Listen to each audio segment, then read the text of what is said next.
there, it's Petra from Petra Fisher Movement, and I am doing this little video blog series to talk a little bit about my upcoming tongue tie release, which is happening tomorrow, so I'm super excited. And last time I shared my story and how I learned about my tongue tie and why tongue ties are a big deal. This time I want to talk about what I'm doing to prepare for my tongue tie release, why preparation is super, super important if you want to get the best success from your release, and some advice about how you could go about it if you are thinking you might have a tongue tie yourself. So the reason that preparation is so important is because when you're doing a release where what you're doing is you are changing the physical nature of your body. A tongue tie is where there's too much connective tissue between your tongue and the rest of your body that restricts the tongue's function. So you're going to surgically alter that, but your body has habits, it has movement habits that have been adopted to compensate for the tongue tie. So if you don't also work to change those habits, you're not going to get the health changes that you're hoping to get from the release. And sometimes the tongue can even heal up in a way that just ends up tongue tying it again. It reattaches. So you want to both make sure it doesn't reattach, and you want to change your habits so you get the health benefits that you're hoping for from your release. So there's lots of exercises you can do, and I'm going to talk about those in a moment.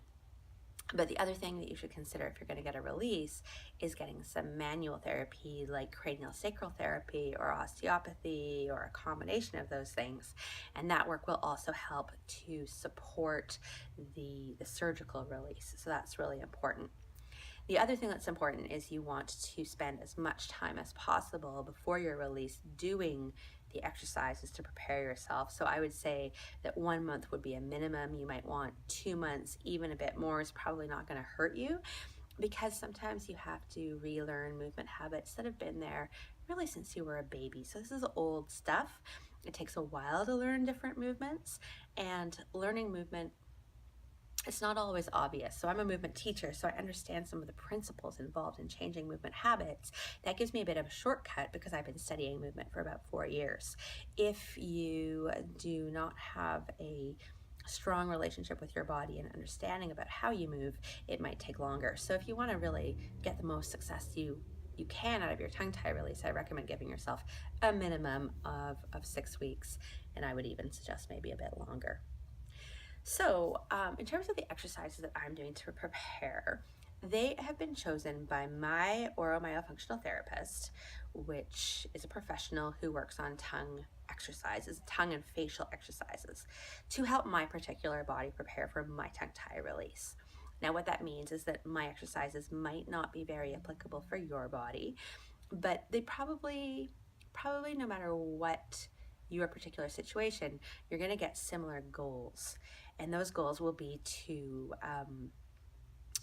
help you let go of your compensating patterns, to help you build strength in the tissues that are going to be more accessible after your release, and to help you actually prepare for the procedure itself.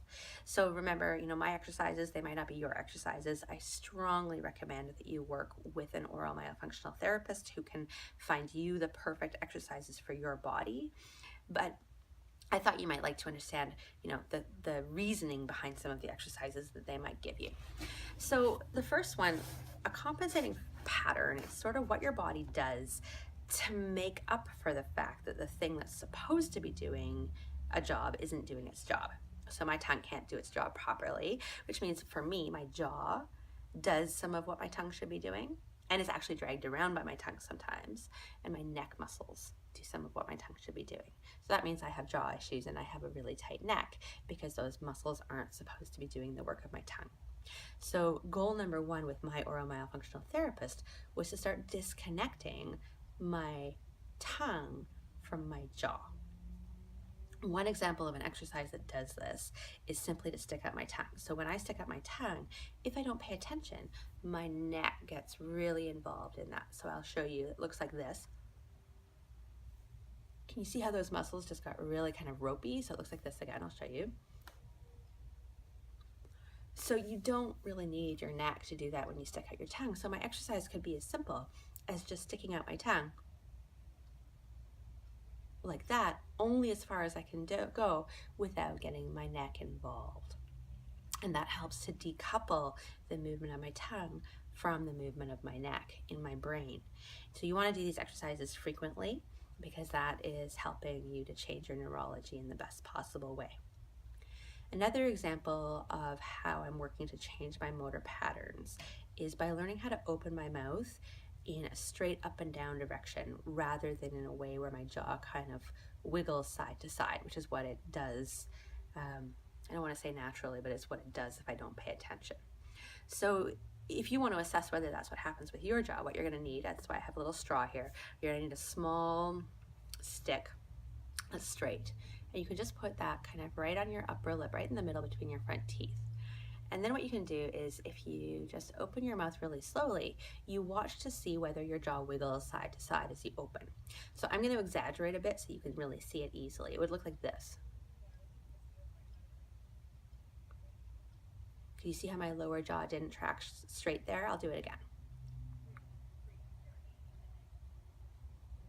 So there's kind of like a wiggle there. So that's an exaggeration of what my jaw does if I don't pay attention, but I don't want it to do that because that's putting too much wear and tear on a very specific part of my jaw.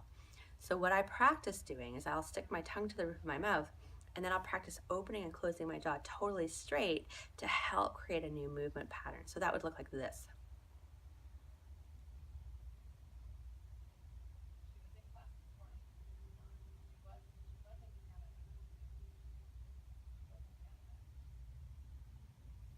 So you can see, although this isn't a very big movement, this is something where I have to kind of focus and get my brain to work on it because I'm trying to change how my brain accomplishes this movement. Another thing that is a goal with my oral myofunctional therapist is preparing myself for my actual surgery. So because in a tongue tie surgery, the surgeon needs to be able to have access to the bottom of your tongue. There's an exercise that sometimes they call a cave hold that basically involves sticking your tongue up to the roof of your mouth and holding it there and learning to hold it there for a while so that they can get in there and do the surgery. So that doesn't sound like a big deal if you don't have a tongue problem, but if you do have a tongue problem, that can be a challenge. That looks kind of like what I just did. You just stick your tongue up onto the roof of your mouth. You make sure the sides of your tongue are up there, and then you have to be able to hold it for a while. So I'm going to give you an up-close shot of the bottom of my tongue. You'll be able to see my tongue tie for sure when I do this. I'm sorry if it's a bit gross, but this is sort of the thing you'd be looking for. So I'm going to stick my tongue up there and then I'm going to show you.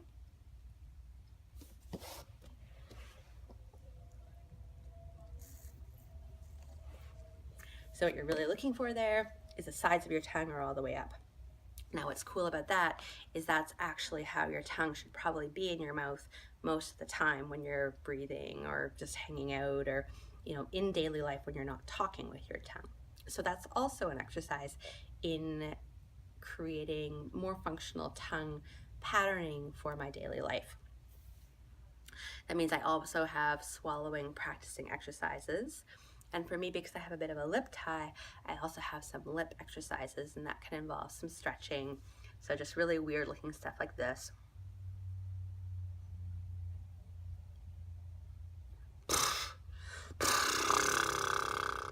And you can hear the first time I did that, my lips didn't want to do it. That's because of my weakness in my upper lip. So that's one type of like lip exercise that you might get. And another type of exercise that you might be given would be a stretching exercise with your fingers. So kind of like holding my lips like this. I also like to chew my cheeks at night, so you could be asked to do a manual release for your cheeks, and that looks kind of like you stick your tongue, your thumb, into your mouth, and you just really work the sides of your cheek like that, finding the sore spots, releasing them, letting go. You can hold your thumb in one spot, really stretching it out. So if you're somebody who bites their cheeks at night, that could be a nice thing to do before you go to bed to help relax your cheeks in the hopes that that will decrease that biting a little bit. So you can see there's a wide variety of different exercises, and those are all important to help prepare for your release. So those are all things I've been working on. And I am hopeful that with the surgery I'm getting tomorrow, that is going to help me change the entire function of my tongue and airway and breathing. So I guess that's what I wanted to share with you. The other thing that I'm going to add on to the end of this video is a really simple way to assess your pre and post release body. So online, when people are getting a tongue tie, when adults are getting a tongue tie release, they'll often do photographs from the side to show how their posture has changed post tongue release, and that's fine. It can be quite interesting to see, but there are a lot of ways you can affect your posture that make it hard to be objective when you're just doing a side-by-side photograph. So I have shown you a little exercise that might help you in assessing any changes that come pre and post release that lets you just be a little bit more objective. So that's going to come on right now, and I hope you enjoy it and it's a benefit for you if you're going to go ahead with a release. Okay, so what I'm about to show you is a way to check in on the alignment between your rib cage and the top of your head. So it's going to show you something about your spinal curves. In order to assess your spinal curves on the upper body, you've got to pay some attention to your lower body, and I know I can't get that in the camera right now, so I'm going to ask you to be really careful with your lower body placement. You want to back yourself up to the wall so your heels are near the wall but not on the wall. And the reason for that is you need to have enough room to have a vertical leg, and that means your butt is in the way of your back, totally touching the wall, and the backs of your feet touching the wall. So for me, if I put my feet about 2 inches away from the wall, I can look down and I can see that my hip joint is aligned vertically over my heel joint. So you want to get the most vertical possible. You don't want your pelvis forward of your heels. You don't want your legs way out in front of your pelvis. But the most important thing is to be consistent here. So if you're doing your self-assessment and you go, say, 3 inches away from the wall, make sure that after your tongue tie release, you go 3 inches away from the wall as well. So your butt is just gently on the wall. And then you're going to lean your head and shoulders back on the wall. And that's going to arch out your back a little bit, which is fine. Now what you're going to do is you're going to curl your upper body forward so you feel the wall slide down your back. And you're looking for kind of your bra strap area here. I know, gentlemen, that's harder for you to find, but it's basically the bottom of your shoulder blades, a little below the line of your armpits. And you want those ribs to be solidly on the wall. And if you're not sure, you can lift your ribs, lower your ribs, feel the slide, lift and lower. And the other thing you might be able to notice is if you feel your lower ribs, they kind of stick out when you lift and put your shoulders on the wall, and they kind of sink into your belly when they're in the right spot. So you'll find that kind of bra strap area, lower ribs, happens around the same time. So you're going to stick them to the wall. Don't change your lower body. And now what you're going to do is you're going to tuck your chin down so you've got a nice double chin. You're going to keep your double chin. You're going to slide your head back and up. Don't force it, but take it to the end range. And keep your ribs down. Don't let them move. And now you're going to see how far away is the back of your head from the wall. And I would say if I put my hand right, I'm going to find a single spot that I always use. So I'm going to use the bump at the bottom of my head, right where my head meets my neck. That bump is about 3 fingers away from the wall without forcing anything, without lifting up my head. So that 3 fingers is my initial assessment. And I'm going to see if tomorrow after my tongue tie release, I can get it further back. So that's where I would like it to live all of the time. That would be a better general alignment. Most people do all sorts of funky stuff with their ribs and their head. But this is a way to put your ribs into a better alignment, pull your head back to where it's really supposed to live, and then see once you got all those pieces in place, how far you really were able to get to without faking it by sticking out different parts of your body. So hopefully that makes sense. I'm happy to spend more time talking about it if you have any more questions. So if you do have questions about it, put them in the comments. And hopefully that will be useful for you doing a more accurate assessment of what your tongue tie release has done in your body. Okay,